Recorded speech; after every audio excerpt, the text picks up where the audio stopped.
Whoa, I didn't see you there. But while you're here, let me tell you something real quick. The European realm is made up of 44 different countries, in which 28 have banded together to create the European Union, which helps govern all the countries which are so close together. But, as you can tell, not all the countries have wanted to be in the European Union.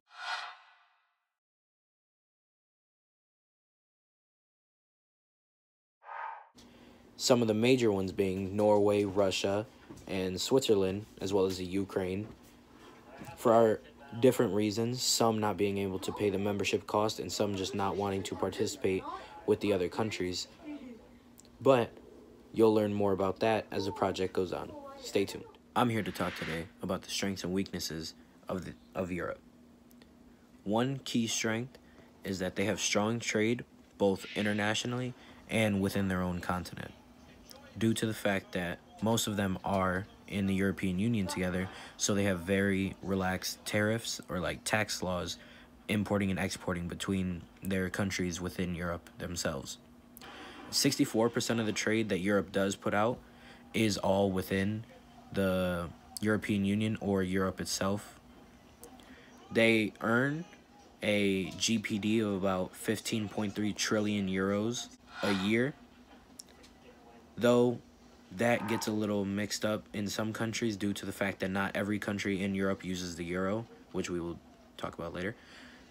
And for their final strength, there are no major real tariffs in most of the countries due to the fact that they are all so close together and they have most of their trade due through each other.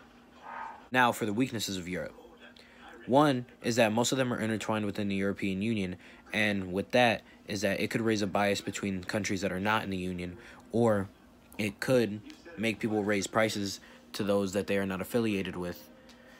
A second is that if one falls, they all could fall due to the fact that their economies are so intertwined together, and that if one country starts having a depression and they can't send out materials to other countries, then they can't produce and they start falling behind, and the entire European continent could fall due to one country.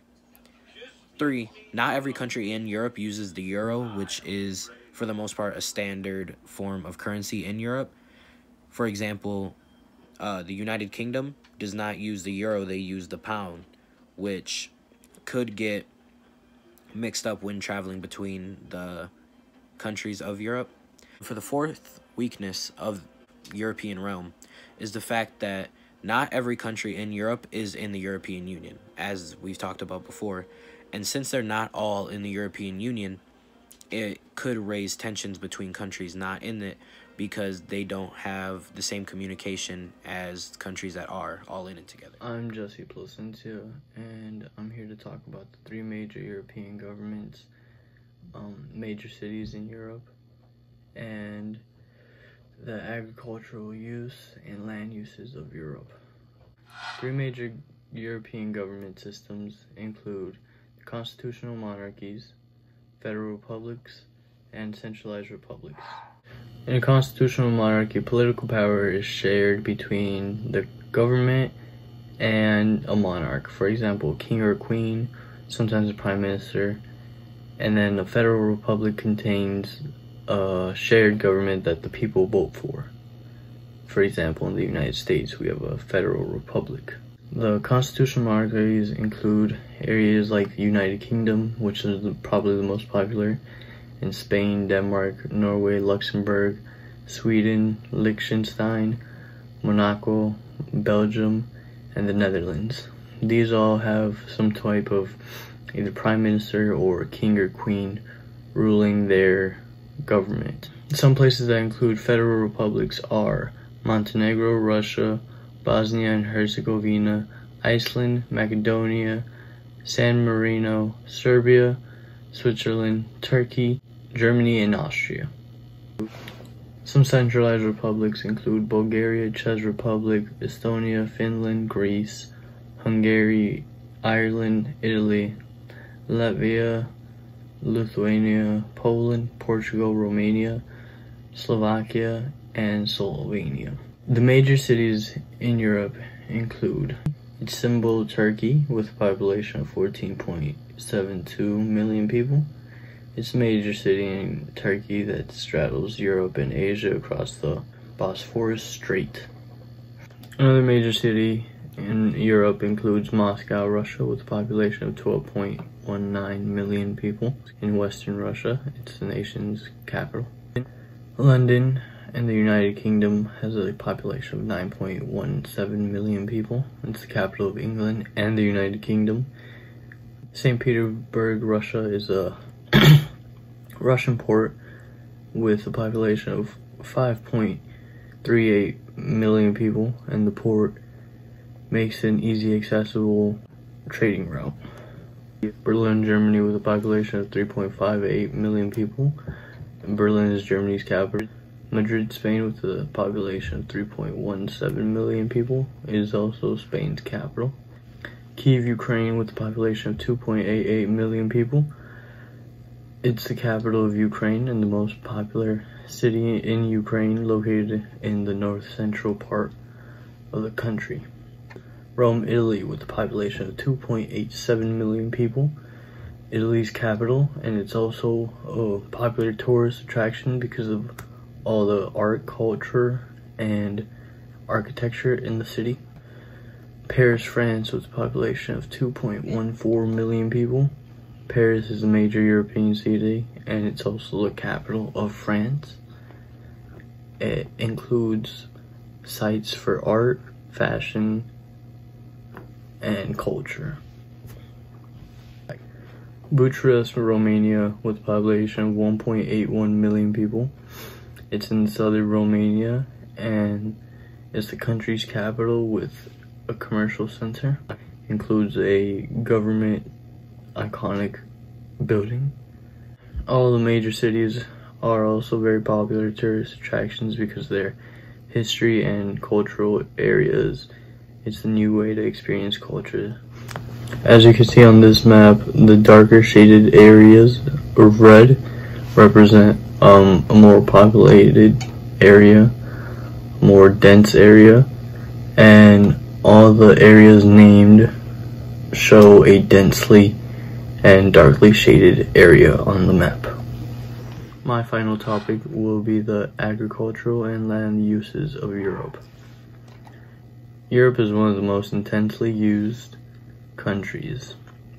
In Europe, the country has the highest proportion of land use.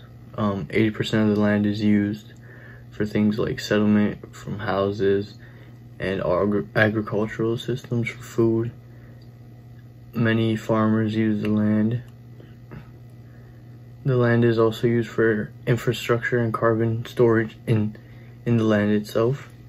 The increasing demand of housing and living space per person has also contributed to the fact that Europe is one of the most intensely used area, with up to 80% of their land being used.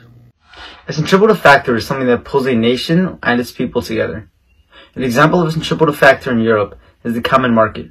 This means that workers and goods are able to move more freely across borders than in any other country or continent.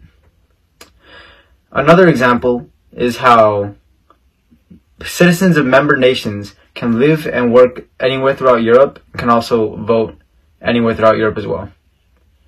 One last example of centripetal factor is the increase in travel. This helps people recognize Europe as a united continent. A centrifugal factor is something that pushes a nation or people apart. An example of a centrifugal factor in Europe is the fear that the jobs on the wealthier west side of Europe will be stolen by those who are poorer and willing to work more for less.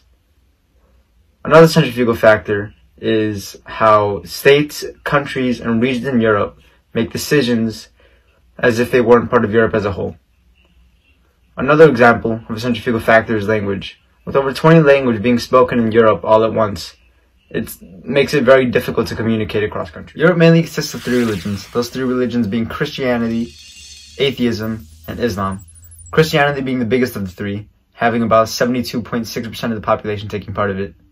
Atheism being second, having 18.8%, and Islam having 6%. Other religions such as Judaism or Buddhism have 1% or less of the population taking part of it. Europe listens to a large variety of music in the same way that Americans listen to a large variety of music. According to Top40Charts.com, most popular songs in Europe of 2019, in order, consist of Dance Monkey by The Tones and I, Someone You Loved by David Capaldi, and Beautiful People by Ed Sheeran and DJ Khaled. Devolution is a process which occurs when regions within a state demand and gain political strength as well as growing autonomy at the expense of the main or central government. Well-known examples of this include Crimea, Wales, Scotland, and Northern Ireland. A major factor leading to the devolution within many states is disagreement with the decisions of the central government. Many of these states devolve because people residing there feel as if their lives are being negatively affected by the choices of the government.